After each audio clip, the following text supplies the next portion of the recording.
Hola, muy buenos días. Me presento. Soy Karime Yasmín Jiménez García. Estudio en el Instituto Tecnológico de Minatitlán. Actualmente estoy cursando la materia de toxicología ambiental y esta materia nos la imparte el docente Ernesto Ramón Corano Romano. Y el día de hoy les vengo a hablar sobre el tema de 4.1, métodos de recolección de muestras en organismos y ambientes como es el agua, suelo y aire. Para empezar, como una breve introducción, ¿qué es el muestreo? El muestreo es el proceso de obtención de la muestra a ensayar que permite garantizar su representatividad con respecto al ítem muestreado, pues esto incluye un plan de muestreo, una toma de muestras y unos criterios de inferencia adecuados. Por lo tanto, el muestreo engloba todo el proceso desde el estudio para conocer cómo tomar porciones representativas de total que se requiere evaluar, hasta las herramientas necesarias para que los resultados obtenidos aporten unos valores sólidos al total muestreado. Y vamos a empezar con el muestreo en organismos, y para esto dice que para la toma de muestras en organismos hay una gran variedad y también hay que tener en cuenta algunas cuestiones para que esas muestras no se lleguen a contaminar con alguna bacteria en el ambiente. Aquí hablaremos sobre el muestreo absoluto. Y dice que los ecólogos de población pues usan más estos métodos donde las estimaciones sucesivas en números de individuos por unidad absoluta, área y volumen o tiempo, ya que dice que son necesarias para la construcción de tablas de vida y casi todos los estudios de dinámica poblacional en campo. Y estos datos se usan para estimar tasas de natalidad, que nos dice que es la ganancia, y la mortalidad, que es la pérdida. Y pues para la validación de los modelos poblacionales descriptivos, en general, pues se usan los siguientes métodos que a continuación mencionaré. El muestreo de una unidad hábitat. Aquí dice que comparado con el método anterior que hablamos, que es solo bueno para los organismos sesiles. Esto se usa el presente método tanto para los organismos sesiles como los móviles en el suelo, hojarasca, vegetación y aire. La desventaja que tiene este muestreo es que la especie bajo estudio casi siempre forma una pequeña proporción de total de especies muestreadas y por lo tanto requiere mucho trabajo para procesar el material colectado. Y aquí hablarles sobre el muestreo en base a distancia. Los métodos en base a distancia fueron desarrollados por los fitoecólogos, esto para la estimación rápida de la densidad de la vegetación ocurriendo a lo largo de un hábitat continuo. Estos métodos son más eficientes y ya que tienen un menor costo por unidad de muestra, y que el uso de cuadrantes, especialmente cuando los individuos son bien distinguibles y están distanciados el uno del otro. Un ejemplo sería los árboles en un bosque. Aquí hablaremos sobre el muestreo de agua, y para empezar, ¿qué es el muestreo de agua? El muestreo de agua es una actividad dirigida a la recolección de una pequeña porción del total de la masa de cuenca o tributario, tomando como representatividad de la calidad del agua muestreada. Para la toma de muestra, pues se tiene en cuenta la caracterización del ambiente y pues para su posterior análisis e interpretación. Aquí hablaremos los diferentes tipos de muestreo del agua, y como principal viene el muestreo manual. Esto se realiza cuando se tienen en sitios fáciles de acceso o aquellos que por medio de ciertas adaptaciones pueden facilitar la toma de muestras. En el muestreo automático, pues se realizan en sitios de difícil acceso o cuando se justifica y se tiene la facilidad de contar con un muestrador automático. En el muestreo mixto, pues involucra la utilización del muestreo manual y el automático. Los dos se complementan en este muestreo. Aquí hablaré sobre los tipos de recipiente para las tomas de muestras en un análisis microbiológico. Es importante que las muestras se tomen en frascos de vidrios y botellas de plásticos, así que con etiquetas para distinguirlas. Tipos de recipientes para tomas de muestras en análisis físico-químico. Aquí es principalmente las botellas de plástico, pero son diferentes, y botes de muestra.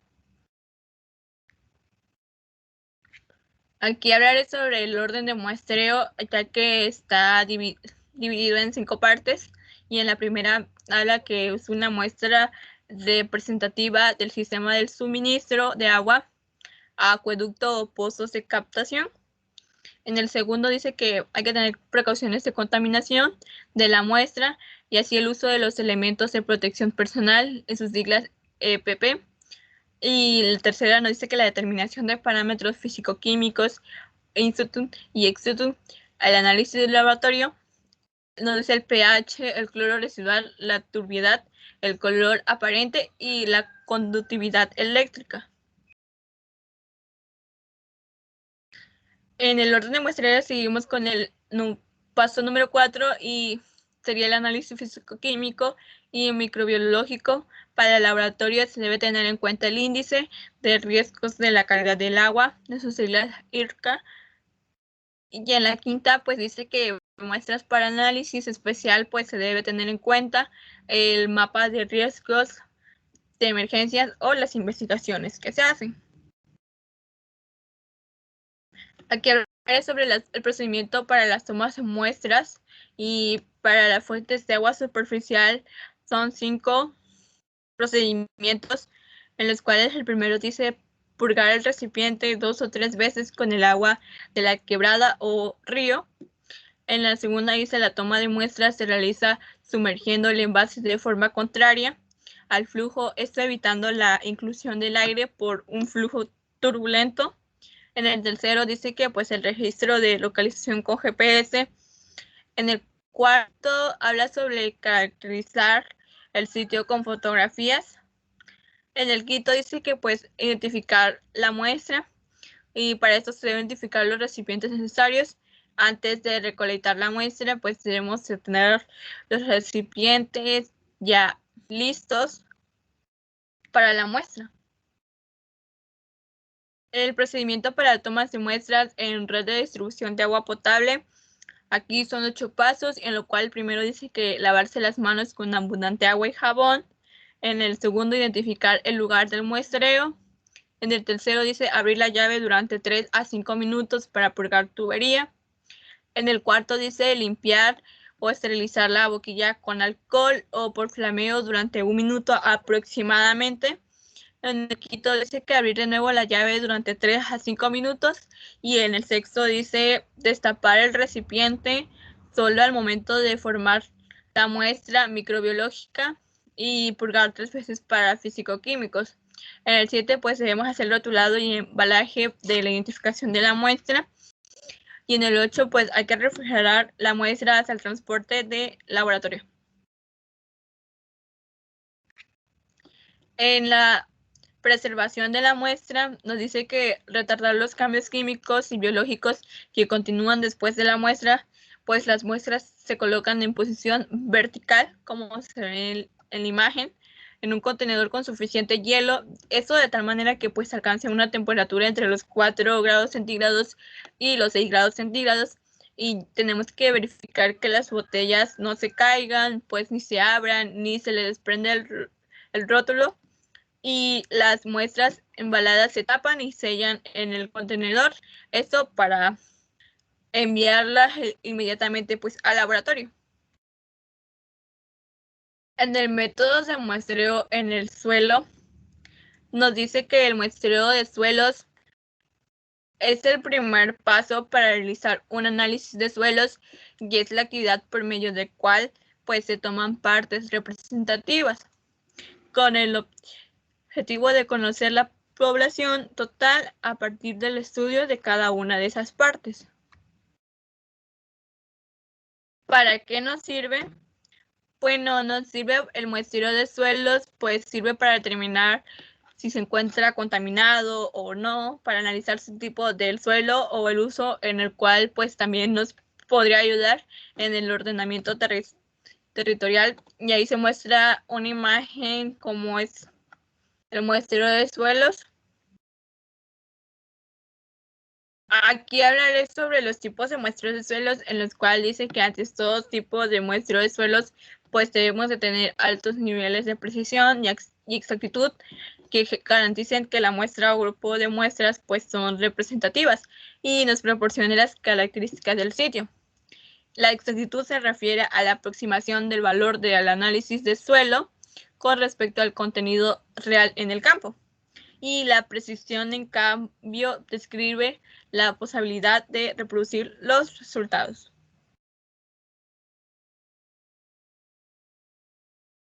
En el muestreo aleatorio simple, pues nos dice que es útil y pues debe ser aplicado cuando la distribución espacial de contaminantes en un sitio potencialmente contaminado presenta homogeneidad. Este muestreo aleatorio simple pues se caracteriza porque cualquier punto de muestreo presenta la misma probabilidad de ser seleccionado que la toma de muestras y conservación restantes. Los puntos de muestreo y pues además nos dice que tal probabilidad es independiente entre estos puntos, como se muestra en la imagen, y pues significa que la selección de un determinado punto de muestreo no tiene ninguna influencia sobre la probabilidad de que cualesquiera otros puntos de muestreo sean seleccionados. Y ahí se muestra una imagen del cual es el muestreo aleatorio simple.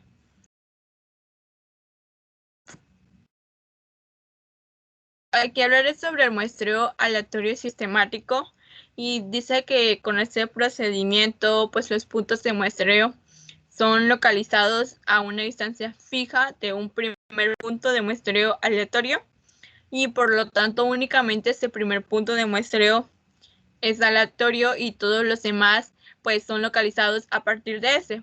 La aplicación de ese muestreo o este procedimiento parte de la superposición de una red o malla al área de estudio. Cada unidad de malla constituye una unidad de muestreo. Y este procedimiento pues resulta útil cuando no se tiene evidencia sobre la distribución espacial de los contaminantes de dicho sitio. Y por último, hablaremos sobre el muestreo aleatorio compuesto y este consiste en tomar varias muestras y mezclarlas para obtener una muestra compuesta, en lo cual se determina la concentración de las sustancias contaminantes y pues se asume que el valor se obtiene de la muestra compuesta y es una estimación válida, ya que la media se hubiera obtenido promediando los resultados de las muestras que estas las componen. Y bueno, que puede pensarse que este tipo de muestreo solamente puede ser aplicado en sitios uniformes y con gran homogeneidad en cuanto a la distribución espacial de contaminantes.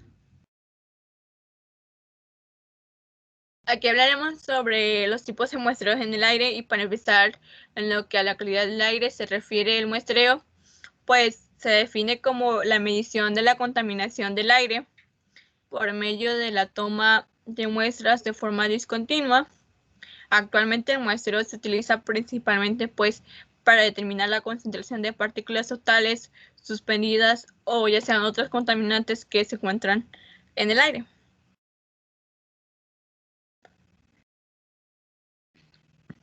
Aquí hablaré sobre los distintos tipos de muestreo y dice que la medición de contaminantes atmosféricos se puede lograr a través de diversos métodos que se agrupan de acuerdo a sus principios de medición, en los cuales se encuentra el muestreo pasivo, el muestreo con bioindicadores, el muestreo activo, el método automático, el método óptico de percepción remota.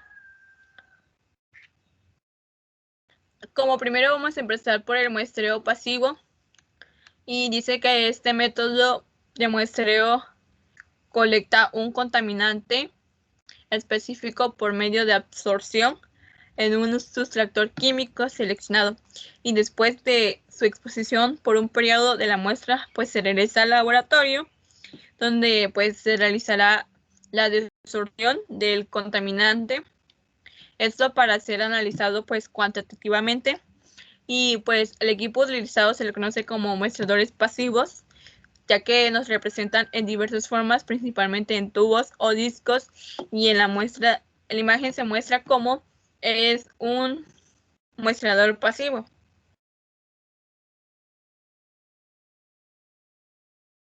Aquí hablaré sobre las ventajas y las desventajas del muestrador pasivo, y como ventajas dice que presenta ventajas como simplicidad en la operación y que tiene un bajo costo. En las desventajas dice que lo cual no se puede desarrollar para todos los contaminantes, solo proporcionan valores pues promedios aproximadamente y requieren de análisis en el laboratorio.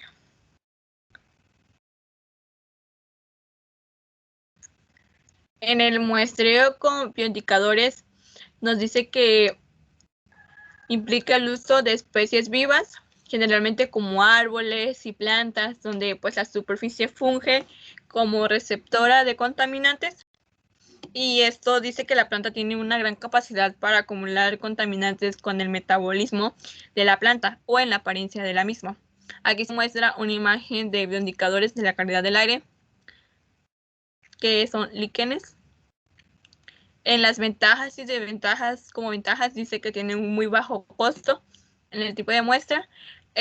Son útiles para identificar la presencia de algunos contaminantes, y pues sus ventajas dice que problemas con la estandarización de las metodologías y procedimientos, y ya que algunos requieren de análisis de laboratorio. Hablaremos sobre el muestreo activo, y nos dice que requiere de energía eléctrica. Esto para succionar el aire a muestrear a través de un medio de colección pues físico o químico. El volumen adicional del aire muestreado pues incrementa la sensibilidad, por lo que puede obtenerse mediciones diarias por promedio. Los muestreadores activos se clasifican en burbujadores como gases y impactadores de partículas. Dentro de estos últimos, el más utilizado últimamente es el muestreador de alto volumen, que es mejor conocido como HIVOR, y pues todo es para medir partículas partes por millón 10 y partes por millón 2.5. Como por siguiente está el método automático, y la muestra se analiza utilizando una variedad de métodos, en los cuales pues incluye la espectroscopía y la cromatografía de gases. Los equipos se clasifican en analizadores, que se utilizan para determinar las concentraciones de los gases contaminantes, y son los monitores de las partículas, los cuales se utilizan para determinar las concentraciones de partículas suspendidas principalmente, y muestran la imagen cómo sucede este método automático. En el método óptico de percepción remota se basa en técnicas de espectroscopías, y esto transmiten una haz de luz de cierta longitud de onda a la atmósfera, y miden la energía de absorción, ya que esto nos puede proporcionar mediciones integradas de multicomponentes a lo largo de una trayectoria específica a la atmósfera, y los cuales los equipos son utilizados son los sensores remotos, como se muestra en la imagen, como es el procedimiento. Y eso sería todo, pero por consiguiente haré unas preguntas del tema. Y como primera tenemos, ¿qué es el muestreo? ¿Cuáles son los tipos de muestreo en agua? ¿Para qué sirve el muestreo del suelo? 4. ¿Cómo se define el muestreo del aire? Y 5. Menciona los tipos de muestreo del aire. Bueno, esto fue todo. Espero les haya gustado y que tengan un buen día. Hasta luego. Gracias.